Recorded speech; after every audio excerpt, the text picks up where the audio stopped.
Allez, les 14h30, Paris Direct se poursuit avec votre rendez-vous derrière l'image. On prend le temps de décrypter l'info à partir d'une photo qui fait sens en ce 1er octobre. Coup d'envoi d'Octobre Rose, mois du dépistage du cancer du sein ici en France, la maladie qui va toucher une femme sur 8 au cours de sa vie. Et on va en parler avec la chef de rubrique Santé Asie Conversation France, c'est Victoire Elsondé. Bonjour Victoire. Bonjour. Ce cliché que vous nous avez trouvé aujourd'hui, racontez-le, expliquez-nous de quoi il s'agit au juste. On l'a choisi parce qu'il est vraiment dans l'esprit d'Octobre Rose, ça va durer un mois, on va parler du cancer du sein, mais c'est aussi des manifestations un peu partout en France, même dans d'autres pays, avec des courses comme celle-ci, des randonnées, des événements festifs. Même si c'est une pathologie grave, un peu partout, pour sensibiliser sur cette maladie, pour parler de prévention, pour parler de dépistage, pour parler des traitements, pour parler aussi de la vie après le cancer, c'est important. Et donc, en fait, pour vraiment sensibiliser toutes les femmes, pour mieux comprendre cette maladie, pour mieux la prendre en charge, en fait, il y aura des événements comme ça un peu partout. Et cette image, en fait, elle illustre bien Octobre Rose. C'est quoi, c'est un marathon pour oui, au profit en fait, donc il y a des événements qui sont organisés un peu partout. Et les fonds collectés, en fait, vont servir aux associations locales, nationales, en faveur de la lutte contre le cancer du sein. Alors, vous l'avez dit, Octobre Rose, c'est l'occasion évidemment de parler du dépistage organisé du cancer du sein. Pourquoi ce dépistage est-il si important? C'est important parce que plus on dépiste tôt un cancer du sein, plus les chances de guérison sont élevées. Donc c'est essentiel. Et donc en France, il y a un dépistage organisé qui est généralement à partir de 50 ans jusqu'à 75 ans. Enfin, tout ça est très bien organisé. Les femmes sont accompagnées pour le faire. Après, en pratique, c'est pas toujours simple. Il peut y avoir des appréhensions. On se demande un peu comment ça va se passer. Est-ce qu'on va pouvoir trouver un centre près de chez soi? Combien ça va coûter? En fait, il y a beaucoup de questions. Il y a beaucoup d'appréhensions aussi parce que on a peur du résultat. Donc, c'est important d'en parler, d'expliquer comment ça se passe. Et moi, du coup, je vous propose de regarder une vidéo qui est faite par l'INCa, c'est l'Institut du cancer. C'est l'agence publique qui est en charge, en fait, d'accompagner le public, de l'expertise sur les cancers. Et cette vidéo, elle est bien faite parce que je trouve qu'elle dédramatise les choses. Elle montre bien concrètement, mesdames, ce qui va se passer, comment vous allez être accueillis, à quoi va ressembler l'examen. C'est pas si évident, c'est quand même un examen qui touche à notre intimité, donc c'est pas rien. Donc je trouve que cette vidéo, elle est bien, elle redit bien les choses, elle explique bien pourquoi il faut le faire, elle explique bien comment va être lu en fait les clichés. Je vous propose de regarder ça. Bonjour, j'ai rendez-vous pour un examen de mammographie dans le cadre d'un dépistage. Bonjour madame, par ici s'il vous plaît. Je vais prendre votre dossier, les antériorités s'il vous plaît. Est-ce que vous avez des antécédents familiaux de cancer du sein dans la famille? Pas du tout. Donc nous allons faire 2 clichés par sein. C'est important de se faire dépister parce qu'une femme sur 8 au cours de sa vie en France va être traitée pour un cancer du sein. Le dépistage organisé concerne les femmes de 50 à 74 ans qui n'ont pas eu de mammographie dans les 2 années précédentes. Plus un cancer du sein est détecté tôt, plus il se guérit.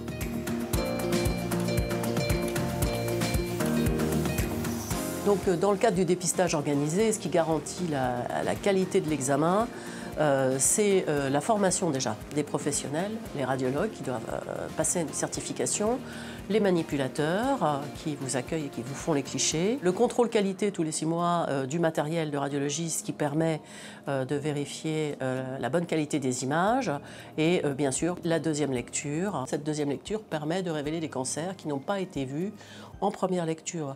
Sur l'évaluation de 2019-2020, 1500 cancers en France ont été vus par la deuxième lecture du dépistage organisé.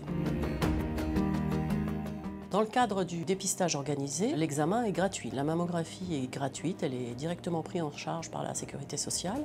Seuls les examens complémentaires qui peuvent être nécessaires, comme l'échographie, voire l'IRM ou plus, sont remboursés par la Sécurité sociale selon le taux habituel. Les invitations sont envoyées par l'assurance maladie. Vous recevez chez vous par courrier votre invitation tous les 2 ans et vous avez associé à ce courrier une liste des radiologues qui effectuent le dépistage proche de chez vous pour que vous puissiez prendre le rendez-vous sur un créneau qui vous convient. Voilà, il est important de rappeler, Victoire, que prise en charge à temps, ce sont de nombreux cancers du sein, évidemment, qui sont traités et soignés. Une fois guéri, on veut évidemment reprendre sa vie, refaire des projets et puis peut-être tourner la page de cette période douloureuse.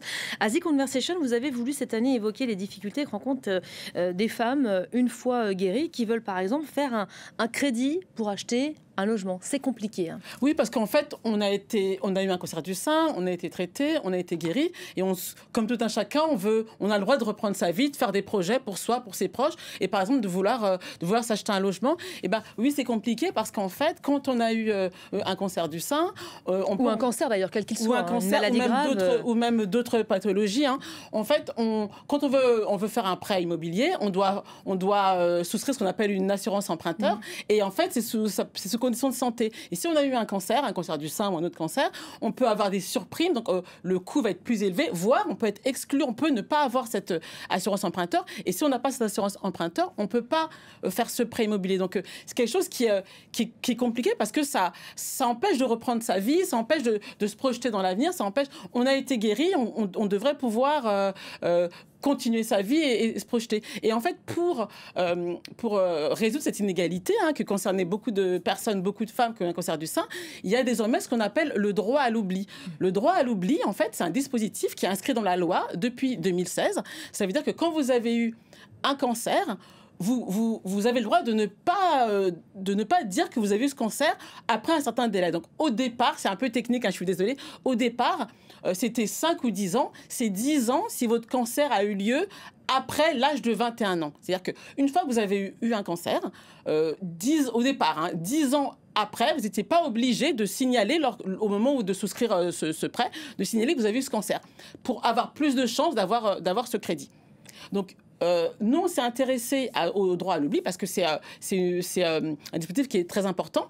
Et on s'est intéressé en fait à une étude faite par des chercheurs qui a été publiée là cette année, qui a essayé de regarder est-ce que oui ou non ce dispositif était efficace dans la vraie vie, en pratique. On a un peu de recul justement là-dessus. Est-ce qu'on peut dire aujourd'hui concrètement le droit à l'oubli, ça fonctionne et que ça permet d'emprunter plus facilement après un cancer? Oui, et nous, en fait, pour ce début d'Octobre Rose, on voulait arriver, en fait, avec cette bonne nouvelle. Et c'est vrai que dans l'article que nous ont écrit, en fait, les chercheurs qui ont fait cette étude, je vais donner leur nom, ils sont très nombreux, mais les 4 qui ont écrit cet article, Agnès Dumas de l'INSERM, Hugo Janingro de l'Université de technologie de Troyes, Nicolas Bougas de l'Université Paris-Cité et Renaud Debailly de Sorbonne Université. C'est une étude qui est très, très intéressante et qui dit que oui, en fait, le droit à l'oubli, ça fonctionne. Ils ont regardé des femmes qui avaient eu des cancers, aussi des personnes qui avaient eu des cancers dans l'enfance. Et ils ont comparé leur situation avec des témoins, ce qu'on appelle des témoins en recherche, c'est-à-dire des personnes qui n'étaient pas concernées par des cancers, pour regarder s'il y avait une différence. Et les personnes qui avaient eu des cancers avaient plus de difficultés pour souscrire un prêt immobilier.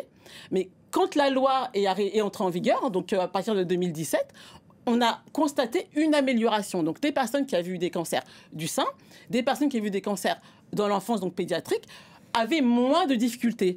Mais, parce qu'il y a un mais, ils ont observé que pour les femmes qui avaient eu des cancers du sein, les difficultés étaient plus importantes que pour des personnes qui avaient eu des cancers pédiatriques. En fait, le fait d'avoir eu des cancers à l'âge adulte mettait encore des freins. Il y a une amélioration, mais il y avait encore des freins au fait de pouvoir souscrire un prêt immobilier. Donc l'avancée était donc limitée pour résumer. Heureusement, ce défaut a depuis été corrigé. De quelle façon exactement? En fait, il y a une nouvelle loi qui est arrivée en 2022 qui en fait a corrigé les choses et qui fait que donc c'est cette loi qui s'applique aujourd'hui. Aujourd'hui, quand vous avez eu un cancer, quel que soit l'âge auquel vous avez eu ce cancer, quel que soit le type de cancer, c'est le droit à l'oubli. Donc le délai, il est passé à 5 ans. Il a été réduit. Donc 5 ans après la fin des traitements, vous n'avez plus à dire à votre banquier que vous avez eu un cancer.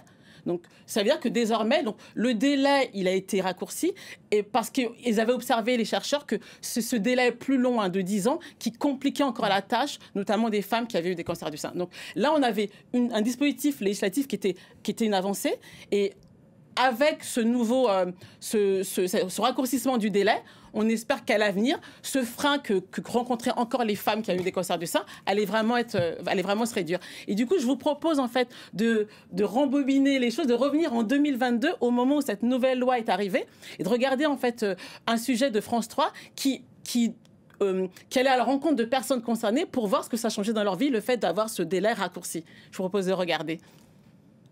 Propriétaire, c'était l'un des rêves d'Anne d'Anjou. Au rez-de-chaussée, vous avez la cuisine, le salon, salle à manger. Après 2 cancers, elle souhaite s'installer dans le centre-ville de Sens. Mais guérie depuis moins de 10 ans, elle a l'obligation de déclarer ses antécédents. Jugée trop à risque, son dossier est refusé par 6 banques. On avait dans l'idée de pouvoir emprunter 150 000, 160 000, ce qui correspondait à ce qui était possible d'emprunter avec nos salaires. On a vu notre banque dans un premier temps. On a ensuite vu 2 autres banques qui nous ont dit non pour les mêmes raisons. En faisant jouer son réseau, elle arrive finalement à emprunter, mais 2 fois moins que souhaité et surtout sans assurance pour elle. Vous réduisez soit la surface, soit vous partez sur des travaux plus lourds. Je trouve ça absolument dégueulasse. Voilà. C'est vraiment, ça m'a mis à cette période dans un état à la limite de la dépression. Parce que c'est dur, parce que vous avez l'impression d'être coupable de quelque chose. Je suis coupable de rien. Un sentiment partagé par Alexis Lust. Lui a eu 2 cancers à 9 et 11 ans dont il garde des séquelles. Le droit à l'oubli n'existe pas pour ces maladies chroniques. Et pour devenir propriétaire, il a répondu à un questionnaire très détaillé. Le résultat d'une analyse de sang de moins d'1 an, donc avec cholestérol, triglycérides, glycémie à jeun. Ces résultats le pénalisent. L'assureur accepte son dossier mais lui impose une surprime pour risque aggravé de santé. Je paye, moi, 610 € par an et ma conjointe paye 270 €. C'est une différence de quasiment 330 €. C'est considérable, c'est assez vicieux. Désormais, les assureurs ne seront plus informés des cancers au-delà de 5 ans. Un risque financier pour eux, mais aussi un nouveau marché. Aujourd'hui, le cancer, c'est 4 millions de Français qui sont touchés et c'est 4 millions de personnes potentiellement qui demain ne vont pas pouvoir accéder à la propriété. Donc c'est crucial aujourd'hui qu'on propose une réponse beaucoup plus adaptée. Le droit à l'oubli d'un délai de 5 ans devrait entrer en vigueur d'ici le mois prochain. Et la vie après le cancer du sein est obligé de le rappeler, c'est pouvoir faire des projets, emprunter comme on vient de le voir. Et c'est aussi important de poursuivre sa vie professionnelle, parfois en même temps que le traitement, ou une fois guéri même. Oui, nous vraiment cette année à The Conversation, on a vraiment voulu mettre l'accent sur l'après-cancer parce que la survie à 5 ans après un cancer du sein, aujourd'hui, c'est pas loin de 90%. Donc, la vie continue après et on voulait arriver avec ce message quand même qui est très fort. Et du coup, c'est pouvoir emprunter, comme on l'a dit, c'est aussi reprendre le travail, parfois pendant les traitements, après les traitements. Et on a aussi voulu, avec un autre article, en fait, mettre l'accent dessus. En fait, on s'est intéressé à une recherche qui est originale, qui a été menée par Rachel Beaugin de Neoma Business School et Pascal Levé de l'Université Jean Moulin à Lyon 3.